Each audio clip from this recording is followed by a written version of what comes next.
রাজনীতি ছাড়তে পারি না, ইসলামকে ঠাট্টা তামাশার পাত্র বানিয়েছে, এরা কোশ্চিনকালে উত্তর দিতে পারবে না। মা দিনুক, দিনে পরিপুৎখুলু ফিস সিলমি কাফা, পরিপূর্ণরূপে ইসলামে প্রবেশ করতে বলেছেন আল্লাহ রাব্বুল আলামিন। যারা পরিপূর্ণরূপে ইসলামে প্রবেশ করবে এবং ইসলামের প্রতিটা মৌলিক বিধান মেনে চলবে, ইনশাআল্লাহ তারা এর উত্তর দিতে পারবে। এরপরে আসবে তৃতীয় প্রশ্ন। নবী সাল্লাল্লাহু আলাইহি ওয়াসাল্লামকে দেখানো হবে, যখন দেখানো হবে তখন সূর্য যখন ডুবে যায়, যে দৃশ্যটা আমরা দেখতে পারি না, ওই দৃশ্যটা ভেসে উঠবে এবং মুমিন বান্দা অস্থির হয়ে যাবে, বলবে আমাকে ছেড়ে দাও, আমি নামাজ পড়বো। সুবহানাল্লাহ।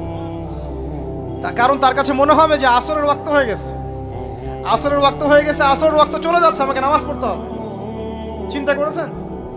ওই যে একটা হাদিস আছে না, যে 7 শ্রেণীর মানুষকে আল্লাহ রাব্বুল আলামিন আরশের ছায়া ছায়া দিবেন, তার মধ্যে এক শ্রেণীর মানুষকে যার অন্তর মসজিদের সাথে ঝুলে থাকে, তার মন মসজিদের সাথে ঝুলে ছিল, এই সূর্য ডুবে গেল বলে আমাকে ছেড়ে দাও, আমি নামাজ পড়তে যাব। তখন ফেরেশতারা বলবেন তোমাকে নামাজ পড়তে দেয়া হবে, তবে তার আগে তুমি এর উত্তর দাও। কি উত্তর? এই ব্যক্তির দিকে তাকাও। তখন নবী সাল্লাল্লাহু আলাইহি ওয়াসাল্লামকে দেখানো হবে, সাল্লাল্লাহু আলাইহি ওয়াসাল্লাম দরুদ পড়বেন। বলা হবে যে এই ব্যক্তির সম্পর্কে তোমার কি ধারণা?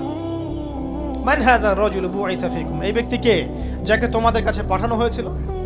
মুমিন ব্যক্তি নির্দ্বিধায় বলে দিবে যে তিনি হচ্ছেন আমার নবী মুহাম্মদুর রাসূলুল্লাহ সাল্লাল্লাহু আলাইহি ওয়াসাল্লাম। দেখুন, পৃথিবীতে যে বা যারাই নবী সাল্লাল্লাহু আলাইহি ওয়াসাল্লামের সুন্নতের উপর আমল করবে, ইনশাআল্লাহ সে তার উত্তর দিতে পারবে। দুনিয়াতে যারা নবীর সুন্নতের 5 পয়সা পরোয়া করছে না, তার আদর্শের 5 পয়সা দাম দিচ্ছে না, তারা কোশ্চিনকালে উত্তর দিতে পারবে না। নাম হতে পারে আব্দুর রহমান, আব্দুর রহিম, নবীর সুন্নতের ধার ধারে না, তারা উত্তর দিতে পারবে না। নবীর সুন্নতের গুরুত্ব কত গভীর, এটা আমাদেরকে এখান থেকে বুঝতে হবে। তাই প্রিয় যুবক ভাইরা, মুসলিম ভাইরা, আমাদের জীবনটাকে নবীর আদর্শ এবং সুন্নতে ঢেলে সাজাতে হবে। সকাল থেকে সন্ধ্যা পর্যন্ত প্রতিটা কাজ করব কার তরিকায়? রাসূলের তরিকায়। নামাজ পড়বো তার তরিকায়, রোজা, সিয়াম, হজ, যাকাত, আমল, মুআমালাত, আখলাক সব কার তরিকায়? নবী সাল্লাল্লাহু আলাইহি ওয়াসাল্লামের